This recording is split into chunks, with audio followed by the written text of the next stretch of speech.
Neemias prossegue, amados, nesta grande reforma espiritual do povo de Jerusalém. E nós podemos ver que no capítulo 8 aquele povo se reúne e pede a Esdras que leia para eles a palavra de Deus, e assim que eles ouvem a palavra e recebem a palavra cai no espírito, ali no coração, amados, e eles sentem uma profunda alegria. Sentem uma profunda alegria, porque eles entenderam a palavra. Ali começou uma grande transformação na vida daquele povo. Os grandes reavivamentos, não só aqui, mas você vai poder ver em outras passagens bíblicas. Grandes reavivamentos, amados, que aconteceram na história foram produzidos pela palavra de Deus.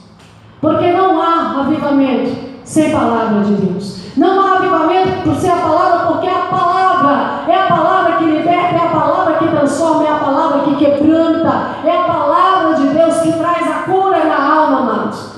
E todo grande avivamento, reavivamento, vem através da palavra. E aqui estava chegando neste povo um grande reavivamento através da palavra. Nós podemos ver no capítulo 8, que nós ministramos aqui, falando na semana passada, nós vemos que Esdras, os levitas, se levantaram para ler e para explicar e para aplicar a palavra. Veja só, a palavra não é só para ser lida. A palavra é para ser entendida, explicada, e é para ser aplicada na nossa vida.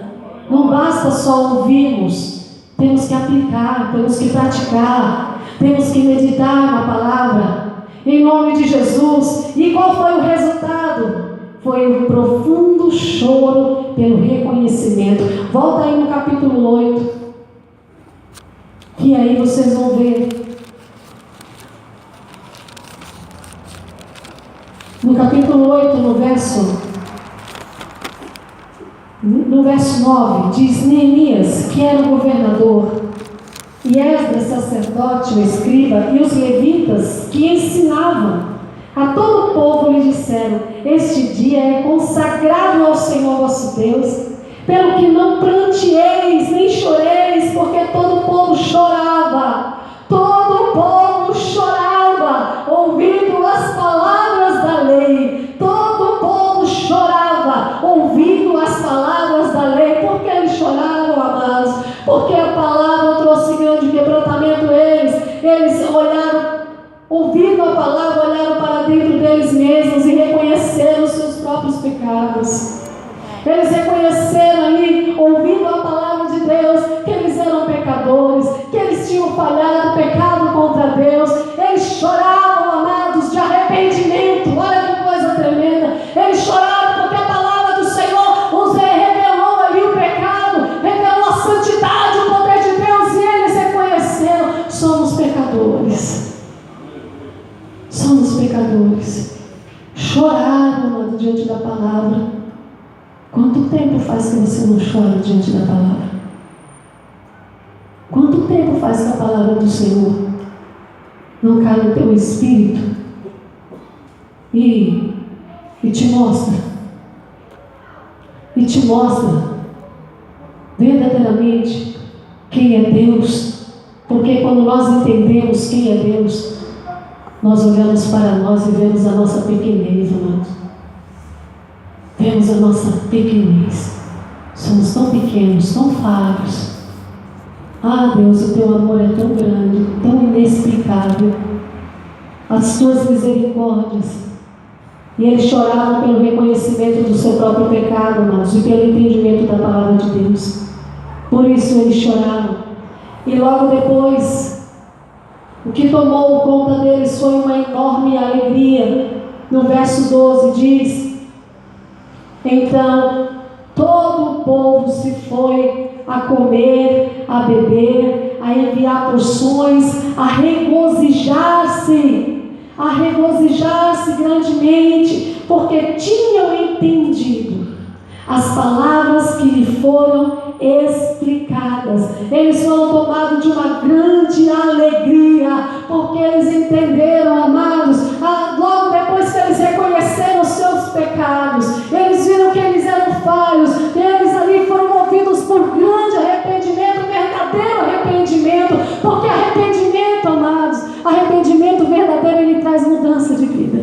Ele traz transformação, Ele traz quebrantamento. E ali eles choraram, mas logo depois tomados de uma alegria, porque mesmo reconhecendo que eram pecadores, eles entenderam a palavra de Deus, que havia solução, que havia perdão, que havia, amados, uma nova chance, que havia um recomeço, que Deus, Ele é Deus de oportunidade para aqueles que reconhecem que são pecadores, e o Senhor tem promessa de restauração. Por isso eles se alegraram.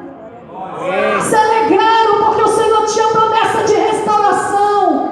Amados, nós estamos reunidos aqui dentro desta igreja, como cada igreja, cada ministério espalhado nestes 4 cantos da terra. Não estamos reunidos porque somos bonzinhos, porque somos certinhos, porque somos justos. Não, porque nós reconhecemos que somos pecadores, nós reconhecemos que precisamos da misericórdia de Deus, reconhecemos que somos falhos. Meu Deus, se não for a tua misericórdia, Pai, o que seria de mim? Por isso eu corro para a tua casa, por isso eu corro para a tua presença, por isso eu corro, Senhor, e me abrigo na tua palavra, Senhor, porque a tua palavra vai trazer cura e restauração para mim.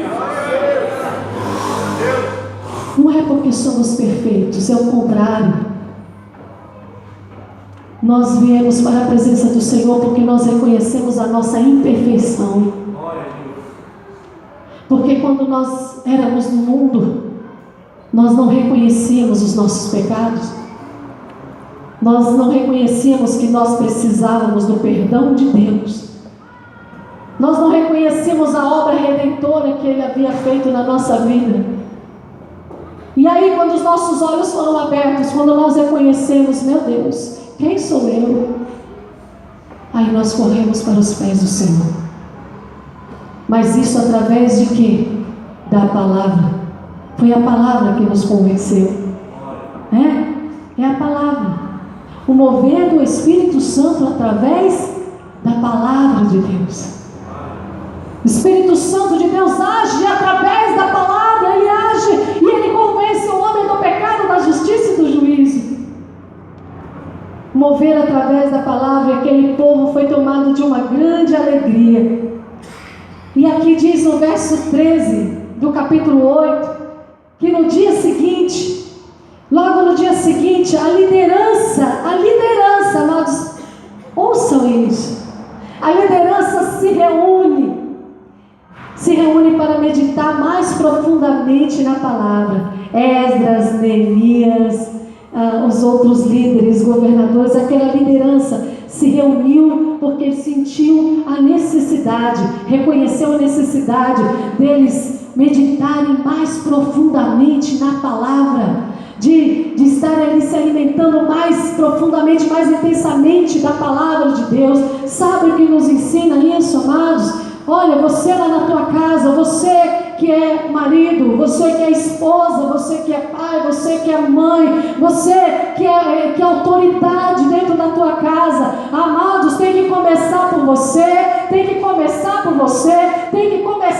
de meditar, para meditar na palavra de Deus. Se você quer ver a tua casa curada, sarada, restaurada, a liderança tem que ser sarada. Amados, em nome de Jesus, nós como nos reunimos como igreja, a liderança tem que ser sarada, a liderança tem que ser curada, porque como é que nós vamos levar cura se não temos cura? Você não pode dar aquilo que você não tem. Como é que você vai levar libertação se ainda não foi liberto? Como é que vai levar restauração se ainda não foi restaurado? Nós não podemos dar aquilo que não temos. Tem que começar de você, pai, mãe, marido, esposa.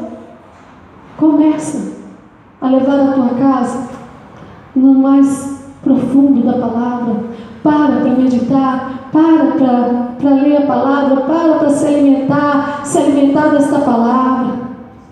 A liderança se reuniu para se alimentar. No dia seguinte, diz aqui verso 13, ajuntaram-se a Esdras, o escriba, os cabeças das famílias. Jesus!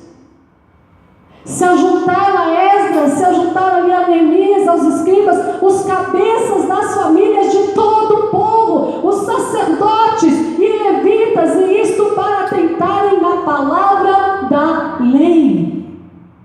Se ajuntaram, amados, os cabeças das famílias, aqueles que eram autoridade dentro da sua casa, para buscarem mais profundo da palavra. Porque na palavra há restauração, amados, para a nossa casa, para a nossa família. E lendo a palavra, meditando durante horas, dias e semanas, eles perceberam, amados, que havia uma prática espiritual que havia sido abandonada. Uma prática espiritual que o povo havia abandonado. No verso 14 diz: acharam escrito na lei que o Senhor ordenara por intermédio de Moisés que os filhos de Israel habitassem em cabanas durante a festa do 7º mês. Isso era a festa dos tabernáculos. O povo havia se esquecido.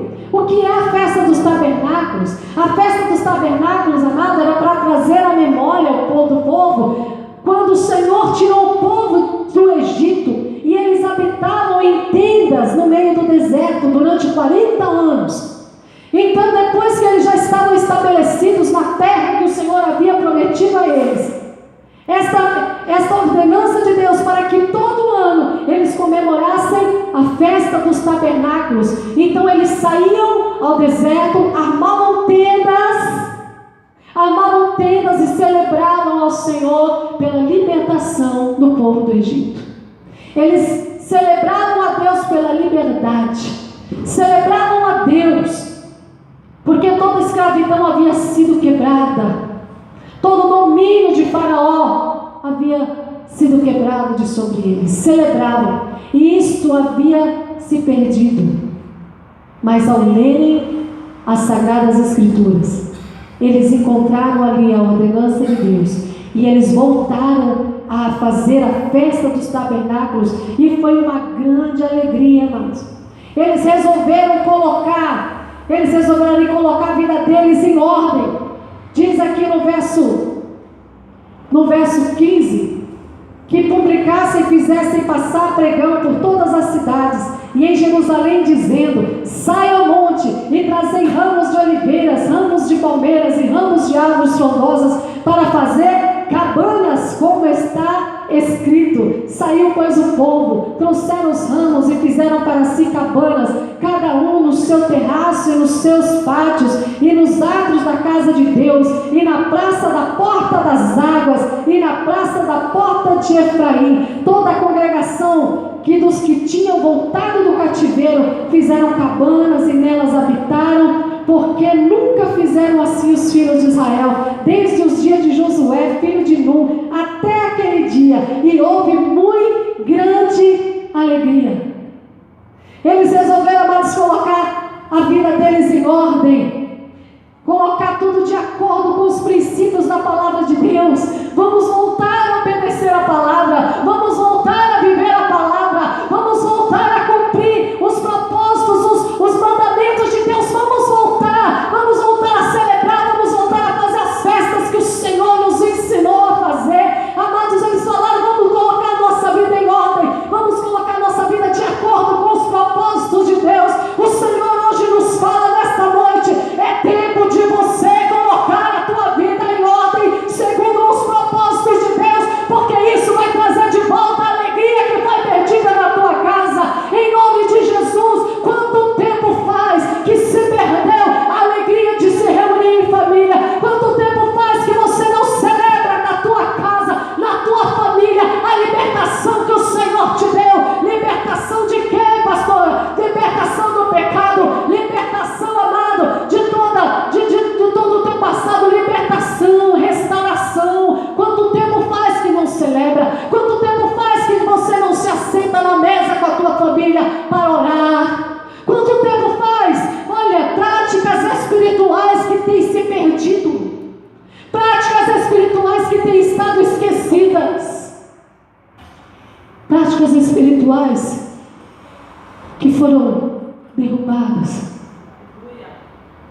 não se assenta mais à mesa para orar com a família, cada um no seu canto, cada um do seu jeito, cultos nos lares, você e tua família, celebrando ao Senhor, celebração, porque quando se reúnem, amados, quando se reúnem nos lares, quando pedem muitas vezes um culto no lar, na maioria das vezes, eu não vou generalizar, amados, mas na maioria das vezes, pede-se culto como algo místico, pede-se culto, vou fazer um culto na minha casa, porque eu quero tirar o mal olhado, porque eu quero tirar o olho gordo, porque eu quero tirar a inveja da vizinha, vai orar na minha casa para quebrar todo o mal lá dentro, é como se fosse algo místico, é como se fosse uma mágica, é como se fosse sei lá o que, e vai, não, porque eu preciso. Amados, quando nos reunimos na nossa casa, nós temos que celebrar ao Senhor, celebrar, e não somente quando os irmãos da igreja podem ir na tua casa, mas você na tua casa, na tua família, a tua família é só um, é só dois, se reúne lá e começa a louvar o Senhor. Práticas que temos que voltar, resgatar valores espirituais que estão perdidos, amados, perdidos. Aquele povo tinha perdido a alegria de louvar, de se reunir. O Senhor deu ordem, vai celebrar a libertação, porque vocês saíram do Egito, porque ali o mar vermelho se abriu, o mar se abriu e eles passaram, a escravidão foi quebrada, famílias restauradas pelo poder da palavra, restaurar a comunhão, em nome de Jesus, porque era isso que eles estavam celebrando, eles estavam ali em comunhão, amados, eles estavam colocando a vida deles em ordem, de acordo com os propósitos de Deus. Nós temos que colocar a nossa vida em ordem de acordo com os propósitos de Deus. Se nós quisermos ver restauração, nós temos que colocar a nossa casa em ordem. Nós temos que voltar às práticas espirituais que o Senhor nos ensina na sua palavra. Nós temos que voltar, se não tem restauração, amados. Senão vai ser só uma religiosidade, vai ser só rituais. Vem para a igreja, ouve a palavra, pega a Bíblia, mas em casa nós ouvimos aqui para praticarmos lá fora. É para isso que nós nos reunimos, para aprender da palavra e colocar em prática lá fora, porque nós temos que ser cristãos é lá fora, nós temos que ser servos de Deus é lá fora, nós temos que celebrar e glorificar o Senhor é lá fora. Aqui dentro todo mundo é crente, é cristão, aqui dentro todo mundo dá glória a Deus, aleluia, facilmente, é lá fora, é lá na tua casa, começar na tua casa, começar na tua família, é lá na tua vizinhança, começa lá, ouve aqui e coloca em prática lá, em nome de Jesus. E diz aqui a palavra, amados, que essa reunião da Assembleia durou 24 dias, lendo a palavra de Deus. Sabe o que é isso? Quase um mês. Ah, Jesus, que coisa tremenda. Verso 18 diz: dia após dia, leu Esdras no livro da lei de Deus, desde o primeiro dia até o último, e celebraram a festa por 7 dias. No 8º dia houve uma assembleia solene segundo o prescrito. No dia 24 deste mês se ajuntaram os filhos de Israel. Aí nós já vamos para o capítulo 9. Se ajuntaram os filhos de Israel com jejum e pano de saco e traziam terra sobre si. Depois deste período de festa, depois deste período de 24 dias de meditação na palavra, estudando a palavra, agora o povo se voltava para Deus num profundo quebrantamento. Num profundo quebrantamento, depois de muito ler a palavra de Deus, depois de celebrar a Deus, se alegrar, aí veio sobre eles um profundo quebrantamento e arrependimento sincero.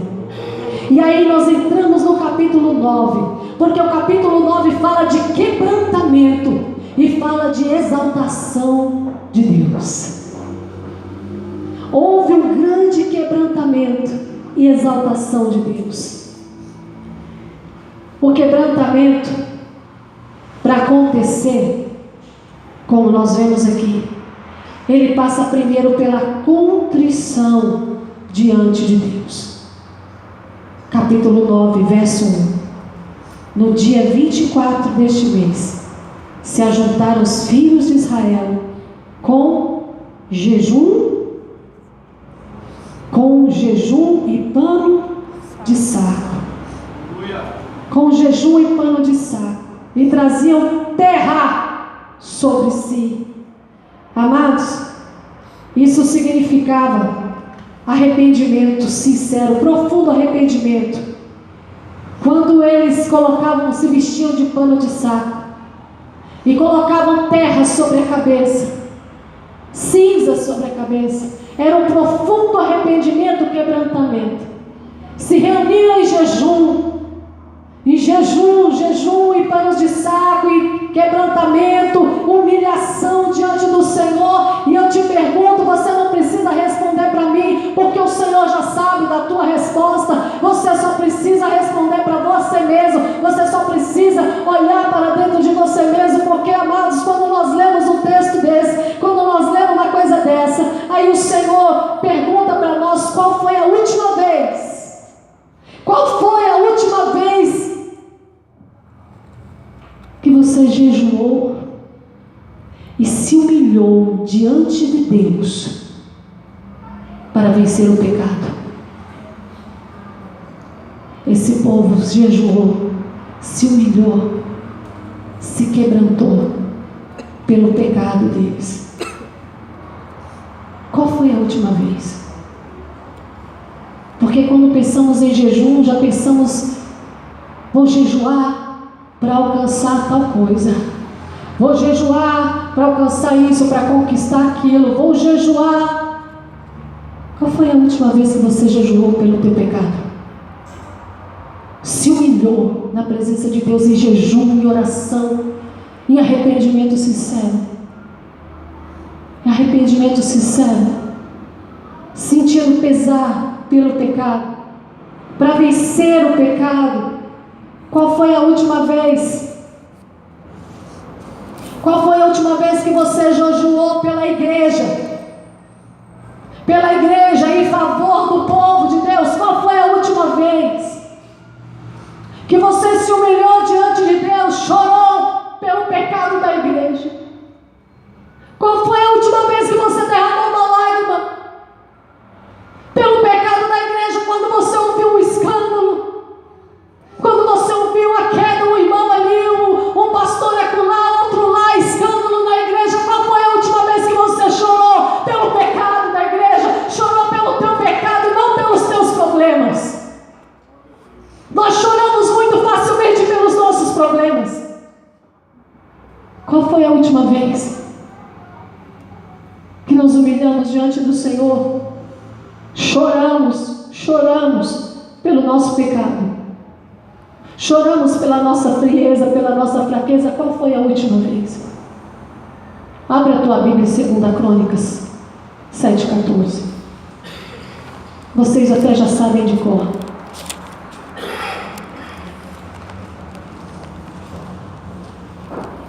Já sabem de cor da promessa de Deus. 2 Crônicas, segundo livro das Crônicas, capítulo 7, no verso 14.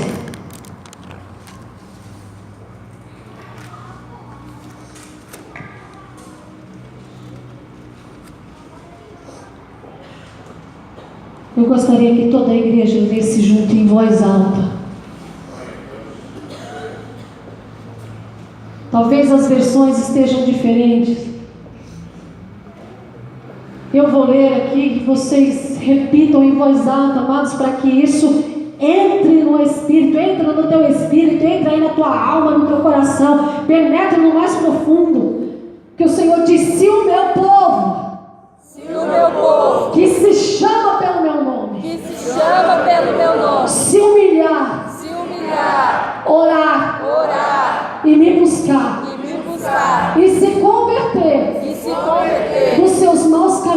seus maus caminhos. Então eu ouvirei dos céus, perdoarei os seus pecados e sararei a sua terra. Aleluia. Glória a Deus. Se o meu povo, amados, o Senhor não está falando com ímpios, o Senhor não está falando com aquele que nós costumamos dizer que está no mundão. O Senhor está se dirigindo ao seu povo. O Senhor está se dirigindo a mim e a você. E Ele está dizendo: se o meu povo, que se chama pelo meu nome, se diz filho de Deus, se diz crente, se diz cristão, se diz evangélico, se este povo, o povo de Deus, se humilhar, primeiro se humilhar, como aquele povo, profundo arrependimento e humilhação, se humilhar, pano de saco, choro, se humilhar, orar e me buscar e se converter. Essa é a melhor parte. Se converter. O que é conversão, amados? Aqueles que já tiraram carta de motorista sabem o que é uma conversão? Conversão é você mudar de rota, não é isso? Mudar de caminho. Conversão à direita quer dizer que você não pode mais seguir à frente, ou você tem que virar. Conversão à esquerda, mudar de caminho, converter dos seus maus caminhos. Aí o Senhor disse: então, ou seja, Ele está dizendo só assim, se não for assim, só assim eu os ouvirei dos céus, perdoarei os seus pecados e sararei a sua terra. Amém. Esse povo entendeu que se eles quisessem ver cura, estou dizendo não só no corpo, amado, estou dizendo na alma, famílias curadas, transformadas, libertas, eles teriam que ter um sincero arrependimento e mudar os seus caminhos e consertar a sua vida. Um sincero quebrantamento diante de Deus, diante da palavra do Senhor. Arrependimento,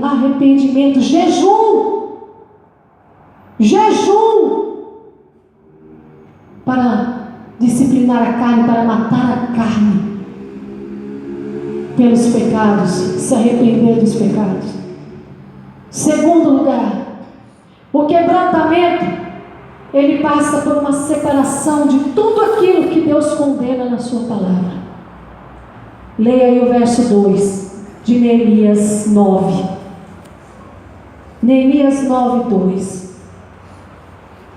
Os da linhagem de Israel se apartaram de todos os estranhos, puseram-se em pé e fizeram confissão dos seus pecados e das iniquidades de seus pais.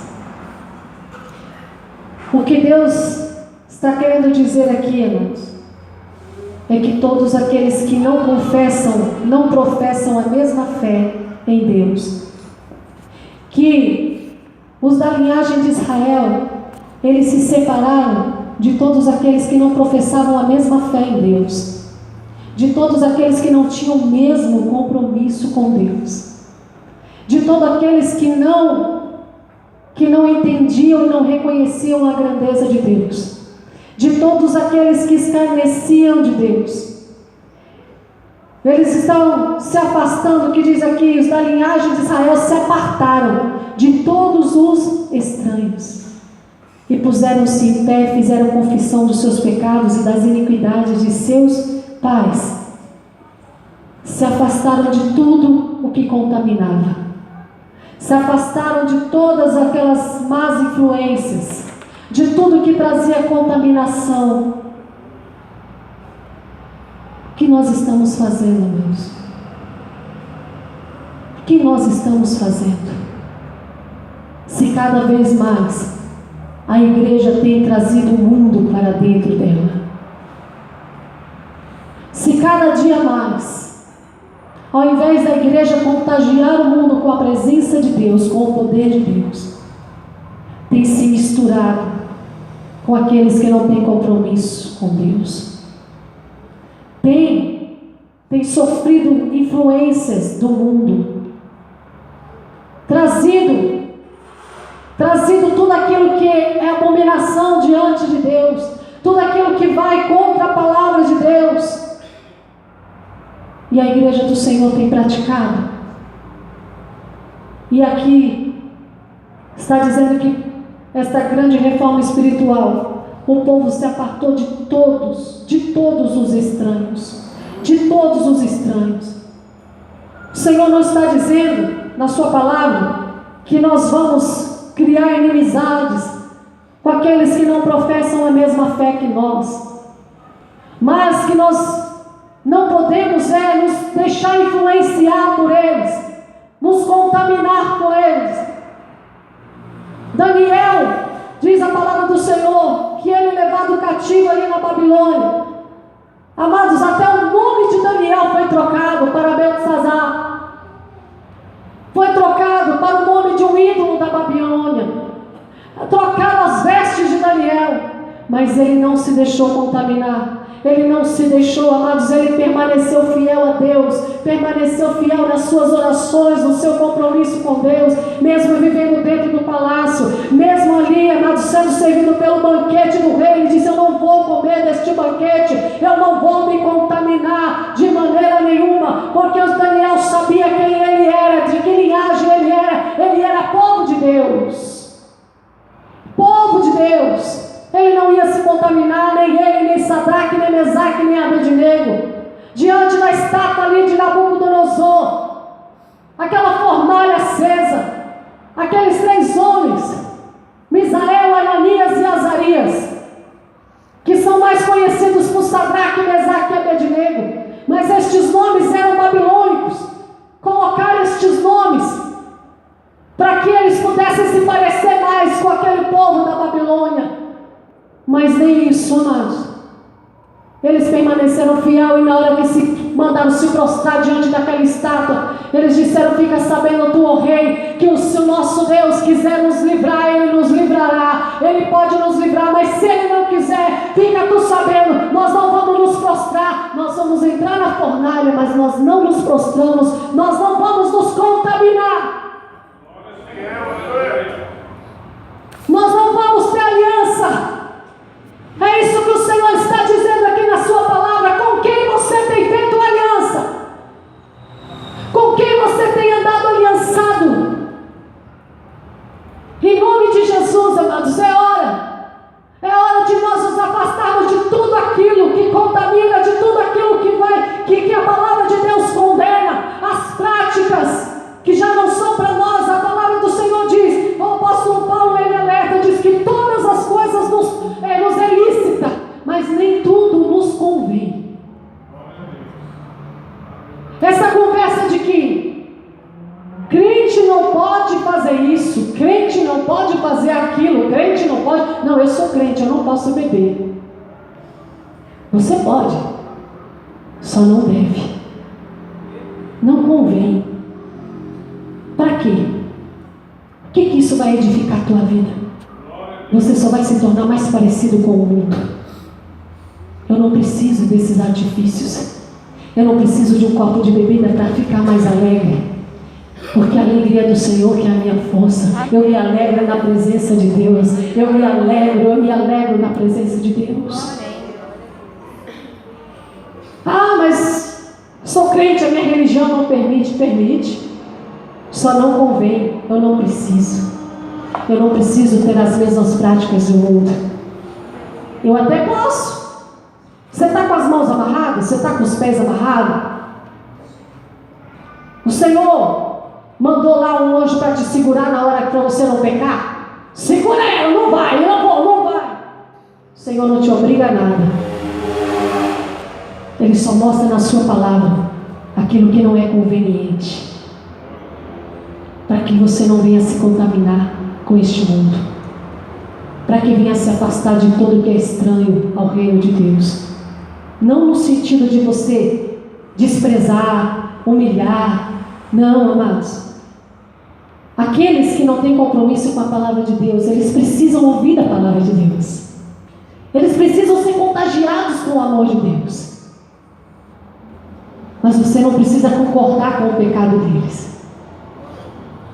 Você não precisa andar no mesmo caminho que eles. Você não precisa.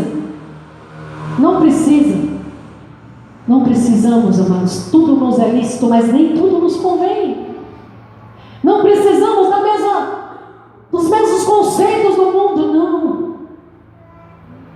E o quebrantamento passa por isso, amados. O quebrantamento, ele passa por uma separação de tudo aquilo que a palavra de Deus condena. Se não for assim, não haverá quebrantamento. Se não for assim, não há arrependimento.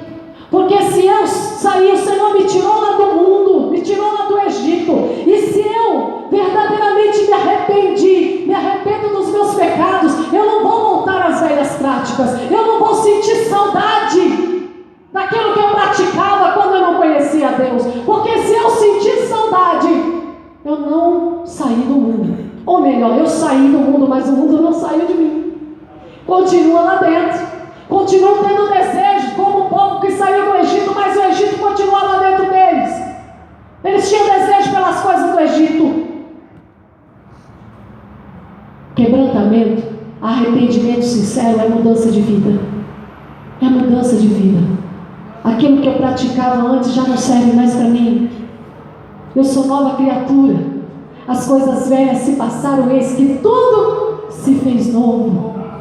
Tudo se fez novo. Sou nova criatura. Sou guiado pelo Espírito Santo de Deus. Como nós cantamos aqui no louvor. Não sou do mundo, sou do Deus fiel, Filho do Altíssimo, pertenço ao glorioso. Eu sou todo-poderoso. Temos um dono. Não ando mais conforme o mundo, mas sendo conforme a palavra de Deus. Este povo entendeu, e ali houve um grande quebrantamento. Terceiro lugar, o quebrantamento, ele passa pela confissão de pecados. Sem confissão não há arrependimento. Não há arrependimento. Confissão de pecados diante de Deus. Sabe o que é confessar o pecado? É você reconhecer que tem pecado, reconhecer que tem falhas e dizer ao Senhor: eu fiz isso, Senhor, eu fiz aquilo, mas eu me arrependo. Mas não da boca para fora. Arrependimento sincero. Porque você sabe que o pecado fere a santidade de Deus. Capítulo 3, versículo 3 diz assim: levantando-se no seu lugar, levaram no livro da lei do Senhor, seu Deus, uma quarta parte do dia, e em outra quarta parte deles fizeram confissão e adoraram ao Senhor, seu Deus. Amados, nós vivemos numa geração que já não há tanta convicção de pecado. A coisa está triste. Não há convicção de pecado, pois tudo está normal. A maldição do tal, nada a ver. Tem nada a ver. Nada a ver. Tudo está normal. Tudo pode. Não tem problema. Não tem problema. Isso é uma grande mentira do diabo. Vivemos numa geração, amados, que não há convicção do pecado. Uma geração que acha que Deus mudou os seus conceitos. Uma geração que acha que Deus se tornou mais maleável.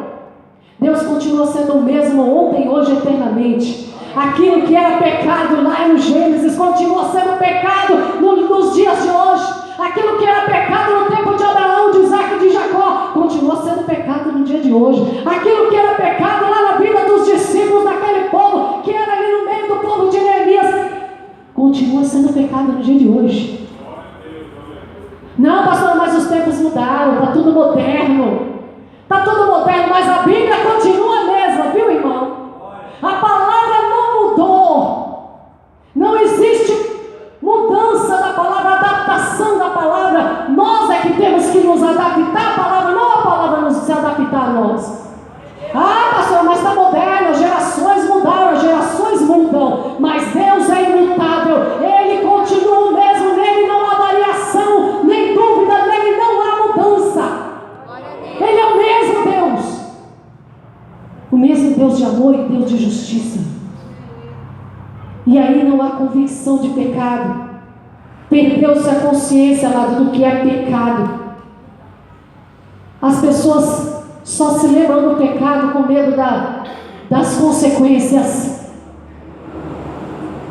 Não tem medo de pecar, não tem convicção de pecado no sentido de que está ferindo a santidade de Deus. Não. Quando peca, só lembra de que eu vou sofrer na minha carne as consequências, aí chora, mas não por causa do pecado, chora porque vai sofrer as consequências do pecado. Sabe aquele que roubou, que matou, que estuprou, que cometeu toda sorte de coisas terríveis? Aí quando vai preso, chora lá na cadeia, mas não é porque ele fez, ele chora porque ele está atrás das grades. Ele chora porque ele teve a liberdade dele cortada, porque se ninguém descobrisse, ele ia continuar vivendo deliberadamente. Bem, a consciência não se chora mais pelo pecado, só se chora pela consequência do pecado. Não podemos pensar, amado, que o perdão de Deus, Ele nos isenta das consequências dos nossos erros. Nós temos o perdão de Deus, mas as consequências do pecado, essa nós não vamos nos livrar, não. Não vamos. E nós temos que ter a consciência que esse povo se reuniu naquele lugar para pedir perdão a Deus, se arrepender dos seus feitos, dos seus maus caminhos, e fazer confissão dos seus pecados. E fazer confissão, diz aqui, amados, confessar pelos seus pecados e os pecados dos seus pais, porque nós somos um corpo. Amados, aqui está bem claro, somos um corpo, e a Bíblia toda fala isso, somos um corpo. Quando uma parte do corpo peca, todo o corpo sofre.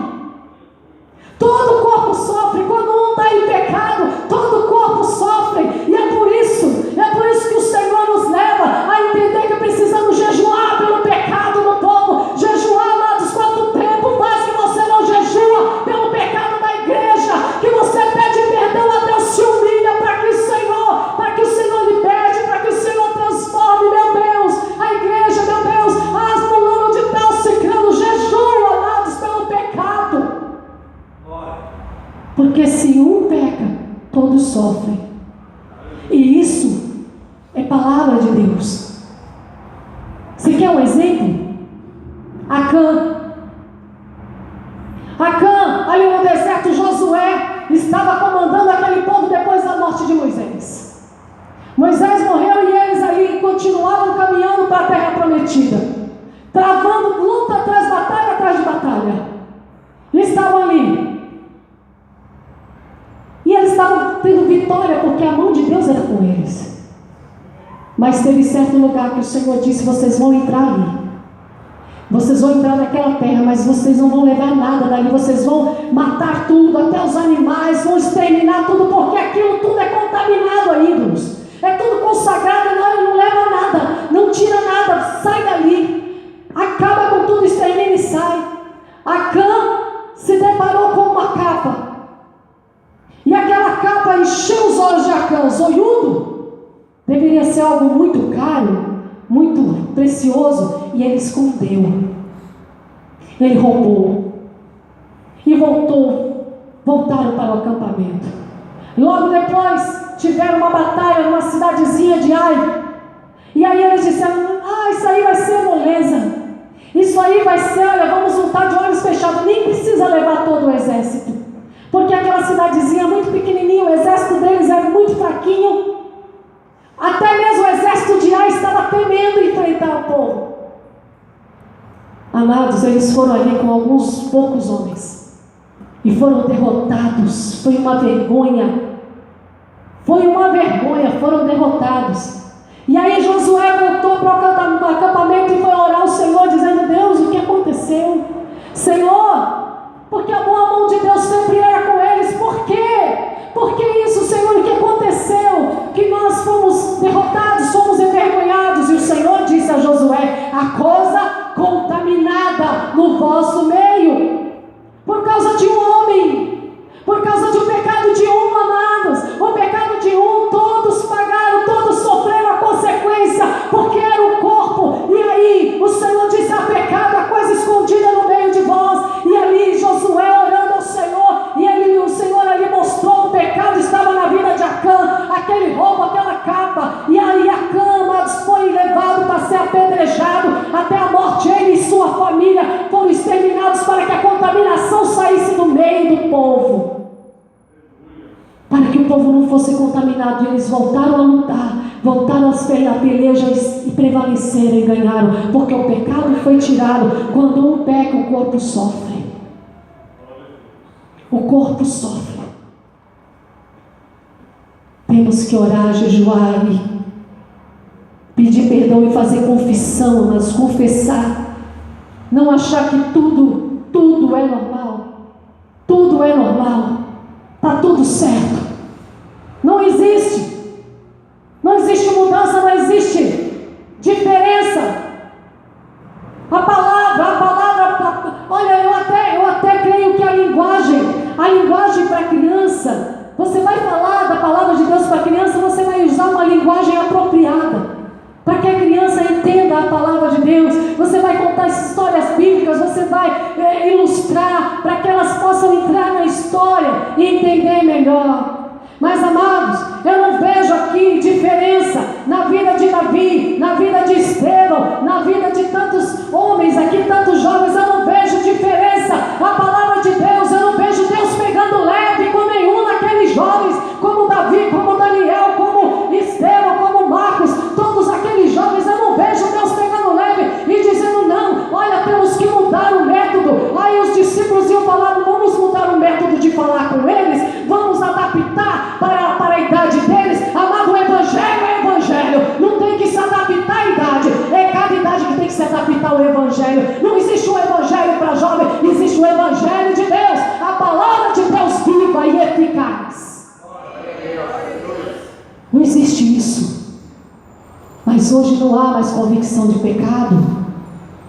As pessoas acham que Deus tornou o que? Maleável. Deus é maleável. Deus compreende tudo, Deus sabe. Ele sabe das nossas fraquezas, Ele sabe. E glória a Deus que Ele sabe. Convicção de pecado. Eu já disse aqui, já falei sobre a síndrome, amados, do auto-engano. Existe essa síndrome do auto-engano. Sabe o que é síndrome do auto-engano? É quando nós não reconhecemos que temos falhado, que temos pecado.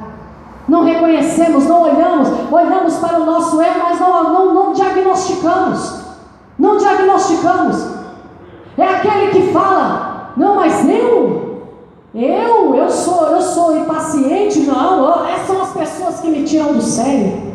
Irmão, você tem que ser mais amoroso. Não, mas são os outros. Ciumento eu? Jamais. Eu sou cuidadoso. Não reconhece o seu pecado. Que eu, fofoqueiro? Não, eu só gosto de comentar aquilo que eu acho errado. Aquilo está errado, eu falo mesmo. Eu sou muito sincero, eu não sou fofoqueiro, eu sou sincero. E não reconhece. Isso é um auto-engano. Não há convicção de pecado. Eu, mentiroso? Jamais. Eu só omiti uma informação. Não mente, não. Jamais. Auto-engano. E cadê a confissão dos pecados? Cadê a confissão? Cadê o quebrantamento? Cadê Quarto lugar, o quebrantamento é produzido pela leitura da palavra de Deus. Levantando-se no seu lugar, levaram no livro da lei do Senhor, seu Deus, uma quarta parte do dia. Uma quarta parte do dia lendo a palavra de Deus. Porque é através da palavra que vem o quebrantamento. Quanto tempo você dedica à palavra de Deus? Quanto tempo você dedica à leitura da palavra de Deus?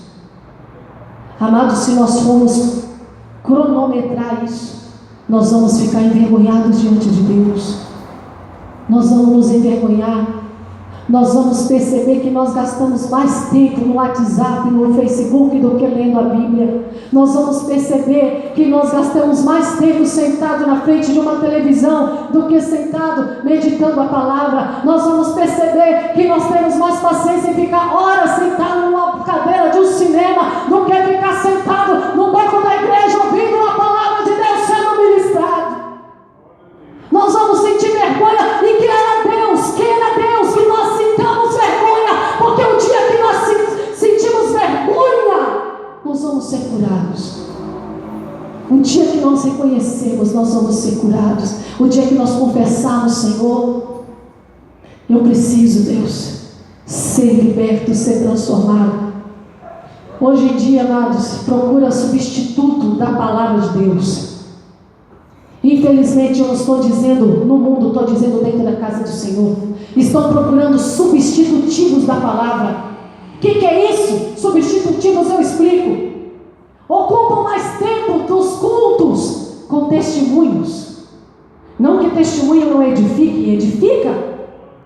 Mas aí é testemunho, danças, músicas, e canta, e louva, e louva, e louva, e louva, e dança, e dança, e dança, e mais testemunho, e mais oportunidade, e mais música, mas eu estou falando de coisa que eu já vi. Eu já fui convidada a pregar numa igreja, que o culto era 6 horas da tarde, eu cheguei lá às 5:30 para estar ministrando, orei, começou o culto, 6 horas da tarde, começou, e aí começa o louvor. Eu amo o louvor, porque eu fui atraída a Deus pelo louvor, através do louvor, entreguei minha vida a Jesus, e aí começa o louvor maravilhoso, aí de meia hora, 1h30, e canta um, e dança outro, e canta outro, e vai coral, e não sei o que. Passaram a ministração da palavra, me deram a oportunidade de me entregar o microfone, 9:30 da noite,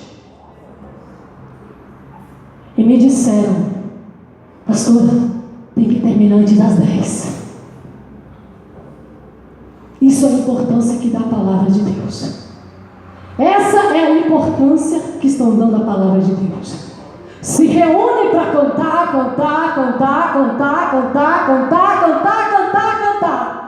dançar, pular, e ministra a palavra 15 minutos. Essa é a importância que estão dando a palavra aqui. Diz que uma quarta parte do dia eles leram a palavra de Deus. Na outra quarta parte do dia, fizeram confissão dos seus pecados, se quebrantaram, choraram, confessaram, buscaram, se derramaram na presença de Deus. Amados, no verso 5 diz: os levitas, Jesua, Cadmiel, Bani, Asabneias, Serabias, Rodias, Sebanias e Petanias disseram: levantai-vos, porque eles estavam ali prostrados, adorando ao Senhor. Levantai-vos ao Senhor vosso Deus, de eternidade a eternidade. Então disse: bendito seja o nome da tua glória, que ultrapassa todo bendizer e louvor, porque somente o povo que se levanta de um quebrantamento, somente o povo que se levanta de um quebrantamento pode exaltar a Deus verdadeiramente, porque aí vai ser verdadeiramente adoração, porque a palavra diz que Deus procura verdadeiros adoradores, que o adorem em espírito e em verdade. Deus procura verdadeiros adoradores, que o adorem em espírito e em verdade, que tenham o coração quebrantado, coração transformado, que exaltem a Deus pelo que Ele é. No verso 6, eles disseram: Só Tu és Senhor. Tu fizeste o céu dos céus, e todo o seu exército, a terra e tudo quanto nela há, os mares e tudo quanto há neles, e Tu os preservas a todos com vida, e o exército dos céus o adora. Fecha os teus olhos.